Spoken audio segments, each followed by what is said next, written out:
Welcome back to For Your Heart and Home. My name is Dee Dee. Welcome into my kitchen.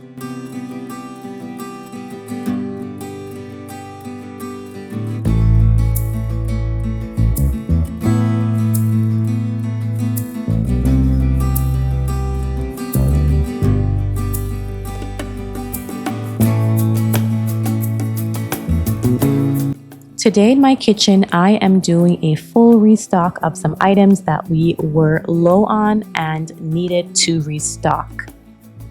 All the recipes that I'll be using today will be linked in the description box to my website. If you are interested in seeing what I'm working with and seeing recipes, printing off something for yourself, please check the description box. I will have everything linked there for you. I am starting by milling some flour. I will be using this flour to make a loaf of bread as well as some dinner rolls for dinner. I use the same bread recipe in many different ways, and I use that recipe in my bread maker, and I've been doing this for years.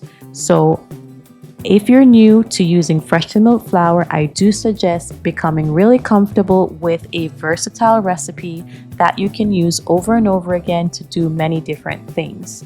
So I'm going to use my 2-pound bread loaf recipe, and then I'm going to divide that into 2 separate recipes, one for my bread loaf and one for the dinner rolls. So I'm just going to put all my ingredients into my bread machine and get that going. That will take about an hour and a half to knead the dough and rest the dough and get it ready for me to put it in the oven. I have found that with working with freshly milled flour, it is important to add vital wheat gluten. That gives me the soft consistency that I'm looking for with my bread loaves. There are some people who would rather substitute vital wheat gluten for a little bit of all-purpose flour, but since switching to freshly milled flour 100% of the time, I no longer buy all-purpose flour. So if you're working with freshly milled flour and you're not getting that bread consistency that you're used to, try adding vital wheat gluten. Or if you still have access to conventionally milled flour, feel free to sub some of that in to get that consistent bread recipe that you're looking for.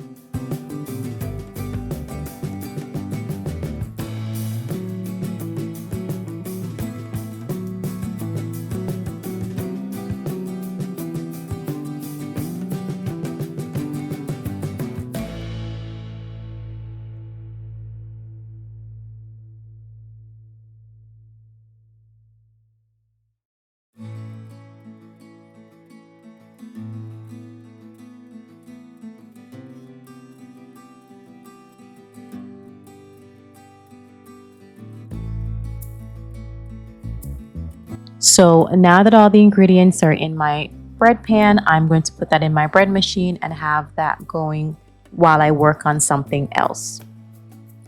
So the next thing I'm working on here today will be some muffins. I have been making this muffin recipe all throughout the summer.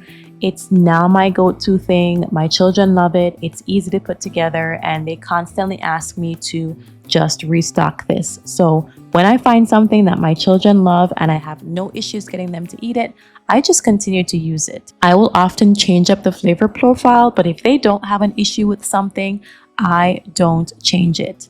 So I'm making my chocolate chip muffin, and if you've been following along, you know that I have swapped out the eggs and I'm using ground flaxseed in place of the eggs here. So to replace eggs in baking, you can use 1 tablespoon of ground flaxseed and put that in 1 tablespoon of water, dissolve that for a few minutes, allow it to bloom, and then you can add it to your mixture as you would add an egg.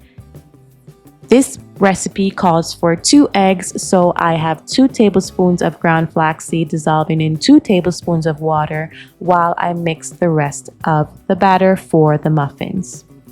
I've often thought about batch cooking these muffins and freezing them, but I must say I never get to that point. By the time these muffins are finished, before the day's done, half the muffins are gone, and I don't even have an opportunity to make them and put them in the freezer. I think we prefer the freshness of them just out of the oven anyway, and so I don't even know if I'll ever get to experiment with that. But I do like having a few things in my freezer that I could pull from time to time that would cut down my time in the kitchen. But as for now, we enjoy these muffins, and so I'm just going to keep making them.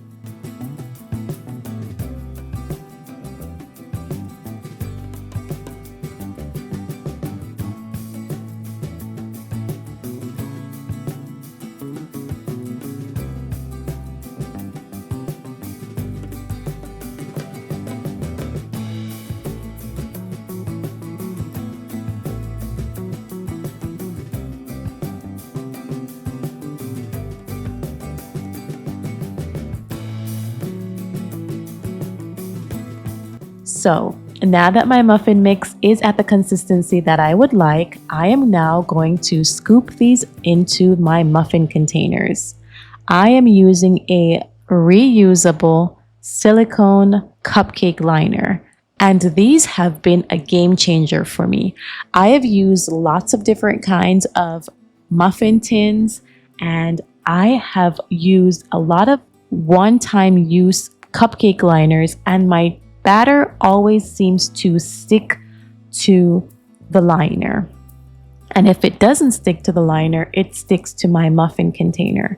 And so after struggling for years and years and years with making muffins that would fall out of the pan, I finally stumbled onto these reusable silicone liners, and they have been fabulous. So I like the fact that they're reusable, so that cuts down on me having to replenish cupcake liners. And again, they fall right out of the pan, and so that is my number one reason for using these liners.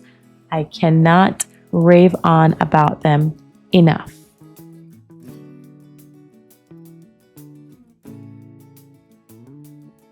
So my bread machine is going with the dinner loaves and with the bread loaf. My muffins are now in the oven. So the next thing I want to work on is an oat-free granola. If you've been following me, you've seen me make this before, but our family has stopped using oats for oatmeal and other things like that. So I was on a mission to recreate granola without the need for oats. And so I'm making this granola with the base being puffed kamut wheat berries. It's similar to puffed rice that you would use to make like Rice Krispie treats. So it's in the same vein, except it's puffed kamut wheat berries. I'm going to add similar ingredients to what you would add when you're making granola. I'm using some coconut oil, I'm using some honey as a sweetener, and vanilla. That is going to be my wet ingredient base. I'm going to mix that all together. If your coconut oil is in a solid form, you might have to warm it on the stove to get it to be a liquid. But it was so hot in my kitchen that my coconut oil was already in its liquid form. So I'm going to mix all the wet ingredients together, and then I'm going to add my dry ingredients, which include things like the puffed kamut wheat berries like I mentioned before. You can put nuts. In this case, I'm using peanuts, and I'm also using some hazelnuts. And I'm going to sprinkle some cinnamon on top just to add a bit more flavor to the mix. Then I'm going to toast that in the oven for a few minutes. Then I'm going to pull it out, let it come down to completely cooled before adding some raisins and some chocolate chips. Mix it all together, and I have a granola base. You can use this granola base as a cereal. You can use it to top on your yogurt or in any way you would otherwise use granola. My children love this, and we haven't missed the taste of the oats in the granola. And again, I love this recipe because it is so customizable. You can put anything that your family enjoys in this recipe. Any kind of dried fruits, any kind of nuts, any kinds of seeds. There are so many things you can add to this to change it up week after week so that you don't feel like it's getting boring. But like I stated before, if I find a recipe that my family loves, I try to stick to it and I use it as often as possible until they might get a burnout and we will rotate to something else.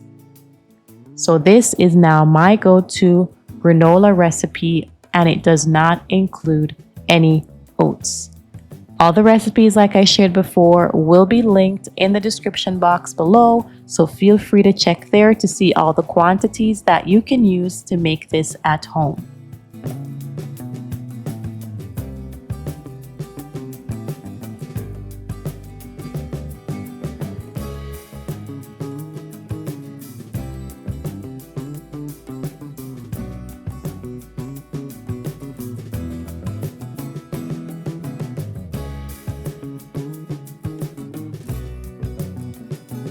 So once I mix this all together, I'll pop it in the oven, I'll let it toast off, then I will add the final ingredients, and I store this in my refrigerator simply because it's really hot. It's still summer here and I don't want the chocolate chips melting. But hey, if you don't mind keeping it in a cool place in your pantry, that's fine as well, but I just store it in the refrigerator.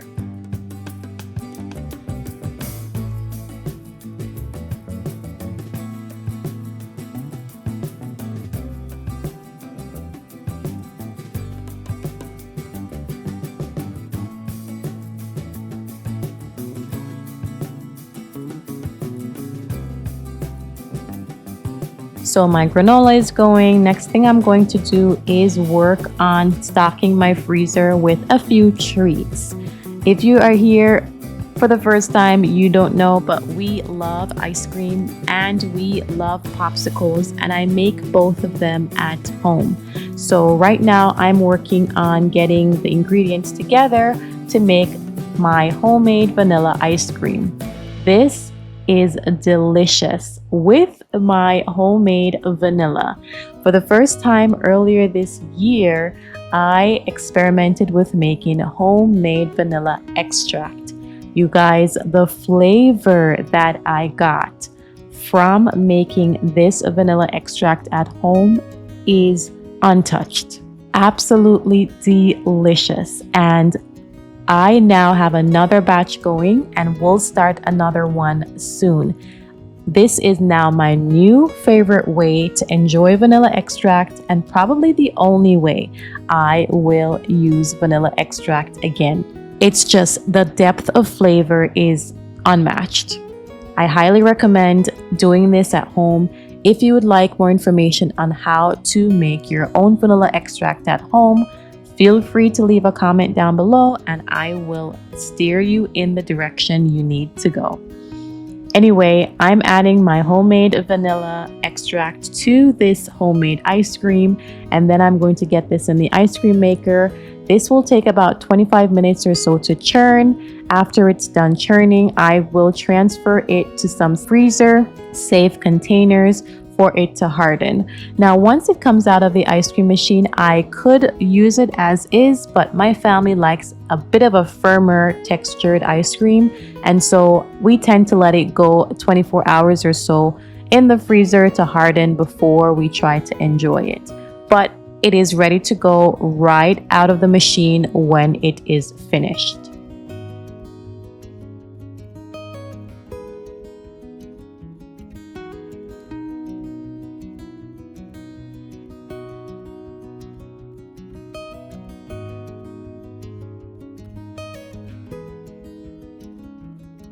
The next thing I'm working on here is some popsicles made with frozen strawberries. Again, it is still summer here. It is still very hot, so we are still enjoying some nice, cool treats, and having the option between ice cream or popsicle never hurts. So I had some strawberries that I wanted to use up, and I'm going to use them to make popsicles.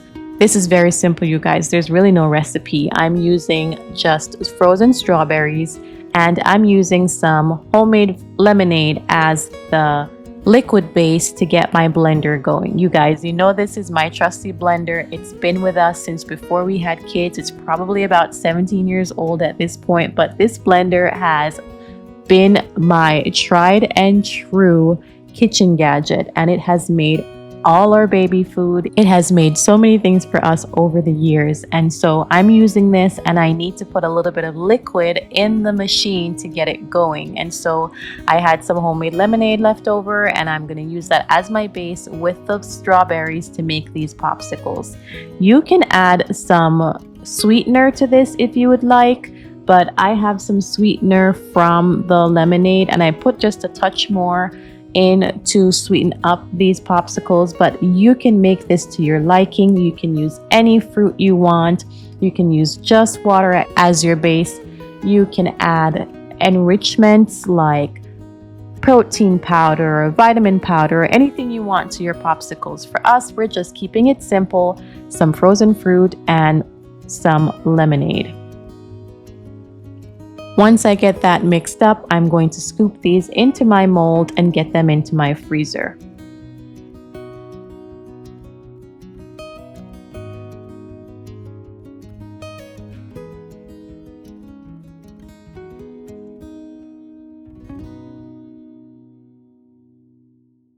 Now my mold is full, and I'm putting them in my freezer, and there was a touch left over, so I'm going to take a moment to enjoy this last bit of technically a smoothie.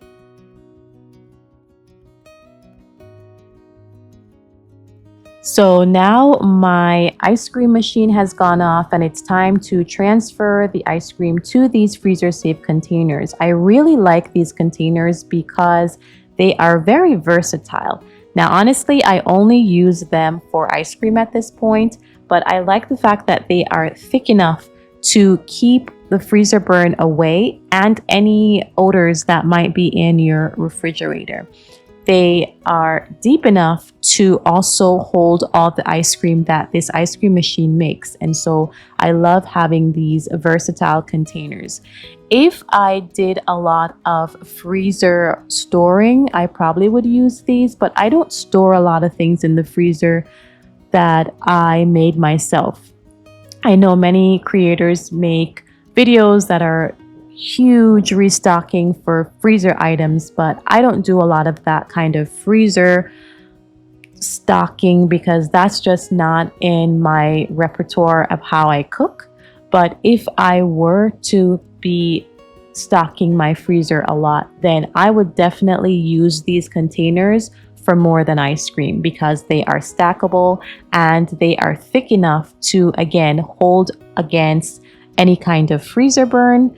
And I just love that they fit well in the freezer.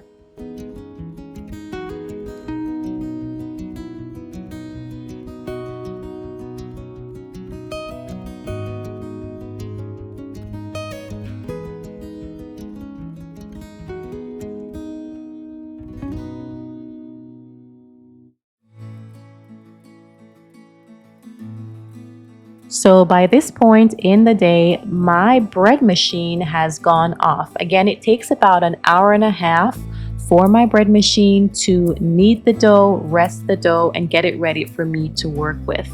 I've never really made bread from scratch where I'm using a mixer or using anything other than my bread machine. And the more I look into making bread from scratch, it almost seems quite intimidating, and it seems like many people are very frustrated with the process because either their mixer is not up to par, or hand mixing is very difficult or time consuming, and many people struggle to get window pane and all these elements that come with making bread from scratch. Now, I don't have any experience, again, with making bread from scratch in that regards because my bread machine does everything for me. I simply put the ingredients in and I spend the first 5 minutes or so watching the machine, because especially with freshly milled flour, depending on the humidity of your home, the temperature of your home, sometimes you'll put all the ingredients in and for whatever reason, depending on all these other factors, your dough doesn't come together as it usually would. So once I put the ingredients in, I take the first 5 minutes to watch the machine. I can add more liquid to the machine if necessary, or more flour. Though I would suggest not adding a ton more flour in the beginning. Give the machine a chance to do what it needs to do to pull your dough together. But anyway, I love my bread machine because it takes the guesswork out of making bread. I will again suggest that it's not a set it and forget it kind of situation. You do want to give yourself the first 5 minutes or so of the bread machine going, watching it, and seeing if there's anything that you need to add. But as you can see, my dough came together really well today, and like I said before, I'm going to use half of that to make a loaf of bread and the other half to make some rolls for dinner. I'm using a cast iron pan to make my loaf of bread and to make these rolls. It is important to note when using cast iron that you're going to have to really butter these pans. If you want your bread to fall out the pan, you want to take the time to butter them well. And so that's what I did before. I put a generous layer of butter on both of my pans before I added my dough. I am not an expert on loaf shaping. I do what works for me, and this is how I put together my loaf for the loaf pan. So my granola was toasted in the oven for a while. I pulled it out and I let it cool all the way down. So now I'm going to add the additions to the granola to pull this all together. I'm adding some raisins and I'm also adding some chocolate chips. Again, at this point, you could add other things as well. You could add ground flaxseed, you could add dried cranberries, dried dates, or any other dried fruit that you have. Again, whatever flavors your family gravitates to, now is the time to lean into that and make this recipe your own. I'm simply just going to add these together, mix it well, and then transfer it to my container.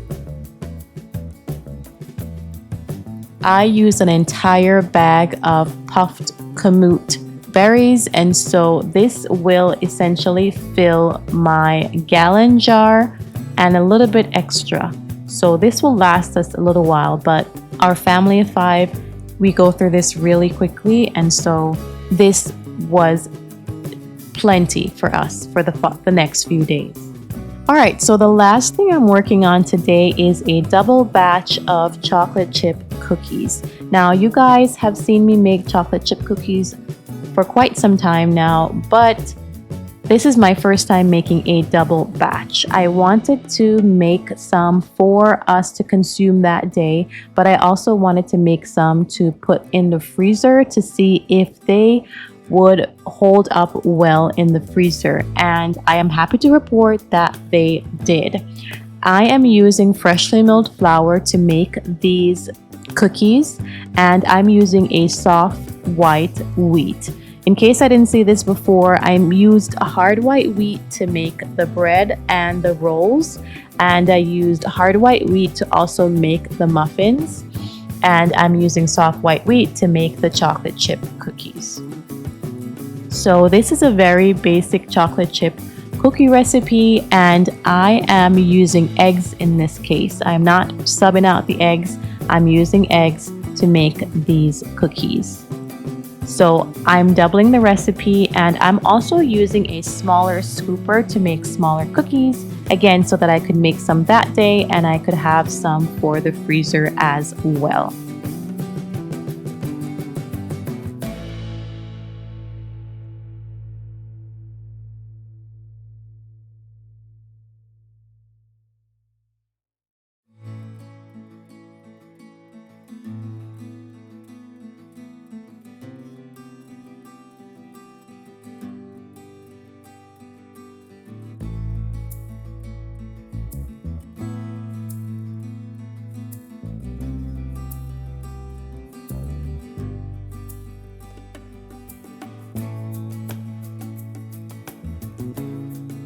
So that worked out really well. I definitely will do this again. I always only made a single batch of cookies each time. And now that I know that I can make a double batch and I can freeze some of them, I'm definitely going to try that again. So I'm going to scoop out the first set that I'll be using for this day, get that into the oven, and then I'm going to scoop the others onto a tray so that I can flash freeze them. After which I'm going to take them out and store them in a zip top bag and put those aside for another day. This was a true lifesaver, and later on in the week when we wanted cookies again, I just had to pull them out of the freezer and they were ready to go. I baked them straight from freezing, so I just took them out of the freezer, placed them on a cookie tray, and popped them into the preheated oven, and they worked out great. I didn't have to let them thaw or come to room temperature or anything of that. It really helped to just take them from the freezer and stick them in the preheated oven, and they baked up really beautifully. So this is something that I'm definitely going to try doing again.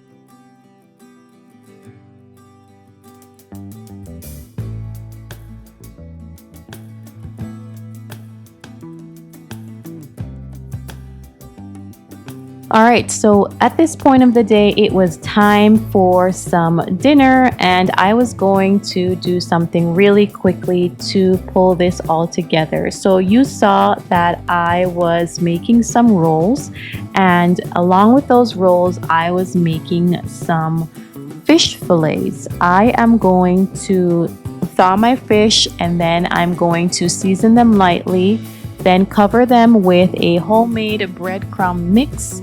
After which I'm going to spray them lightly with some avocado oil and then get that into my oven. So now that my fish is ready, I'm going to pop these in the oven for a few minutes.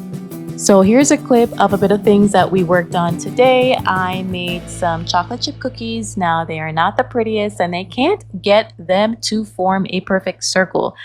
I need to work on that, but they were delicious.